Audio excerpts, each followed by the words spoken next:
ఓ అది ఎన్ని మీటర్స్ ఉంటుంది? డిసిసిబి 59. మరి ఇప్పుడు అవును మన తాళం ఇవ్వలేదు నీకు? ఇవ్వలేదు బాబు గారు. ఏం చేస్తుంటారు మీరు? నేను చేపలు చేస్తాను బాబు గారు. నాకు పెంచింది ఇస్తారు బాబు.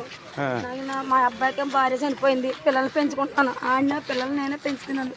ఇప్పుడు పింఛను ఇప్పుడు పెట్టించాలా మళ్ళీ మనం?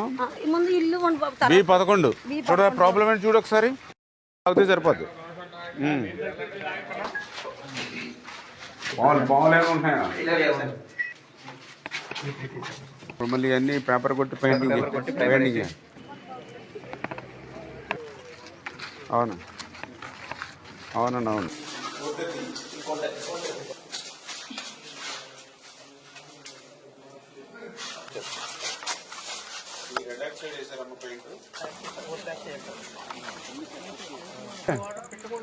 అంటే స్లాబ్ మీద వాటర్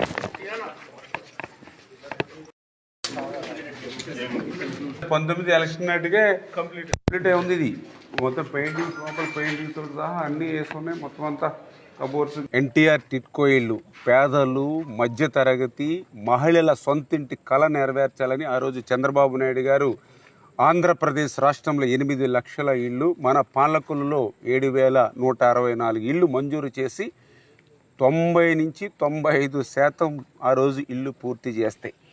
ఇప్పుడే మనం చూసాం, ఏదైతే ఇప్పుడే A42 ఈ బ్లాక్లోకి వెళ్ళాం. 2019 ఎన్నికల నాటికి A42 ఈ బ్లాక్లో చూస్తే 95% పూర్తయి ఉంది. 5 సంవత్సరాల్లో 5% పూర్తి చేయడానికి జగన్మోహన్ రెడ్డికి మనసు రాలేదని అంటే పేదల మీద, మహిళల మీద ఎంత కక్ష సాధించాడో ఈ యొక్క పనులే ఒక ఉదాహరణ అనే విషయాన్ని సందర్భంగా తెలియజేస్తూ ఉన్నాం.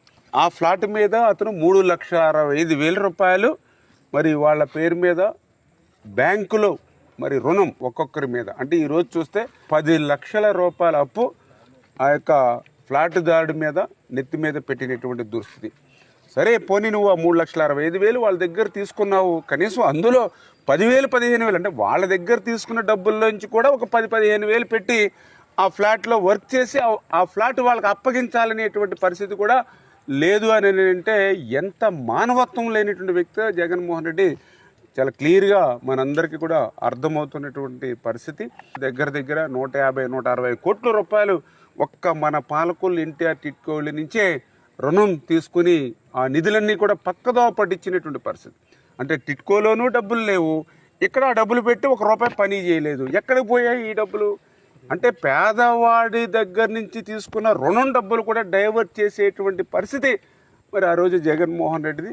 అందుకే వీటన్నిటినీ కూడా ఎట్లా మళ్ళీ వీటిని అధిగమించి మళ్ళీ ఈవేళ పేదలకి, ఆ మహిళలకి ఆ సొంతిల్లు అప్పగించాలనే ఆలోచనతో అధికారులకు వచ్చి 40-50 రోజుల్లో కసరత్తు చేస్తూ ఉన్నాం. భవిష్యత్తులో ఒక అంగన్వాడీ స్కూల్స్, ఎలిమెంటరీ స్కూల్స్, రైతు బజార్లు, ATMలు, బ్యాంకులు, పార్కులు, హాస్పిటల్ ఇటువంటివన్నీ కూడా ఇక్కడ ఏర్పాటు చేయాలి.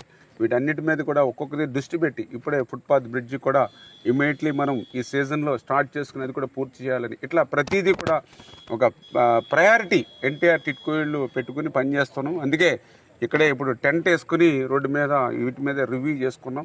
ఖచ్చితంగా ప్రతి వారము కూడా ఈ ఎన్టీఆర్ టిట్కో ఇళ్ళ దగ్గర రివ్యూ పెట్టుకుని ఎన్టీఆర్ టిట్కో ఇళ్ళను పరిగెట్టించి పనిచేసి ఆ బ్యాలెన్స్ ఏవైతే ఉన్నాయో, అంటే కొన్ని ఫ్లాట్లు 30% ఉన్నాయి, కొన్ని ప్లాట్లు 20% ఉన్నాయి, కొన్ని ఫ్లాట్లు 5% ఉన్నాయి. ఇవన్నీ కూడా ఫిల్ చేసి అందరినీ కూడా ఆ ఇళ్లలోకి ప్రవేశపెట్టేటువంటి బాధ్యత మేము తీసుకుంటాం.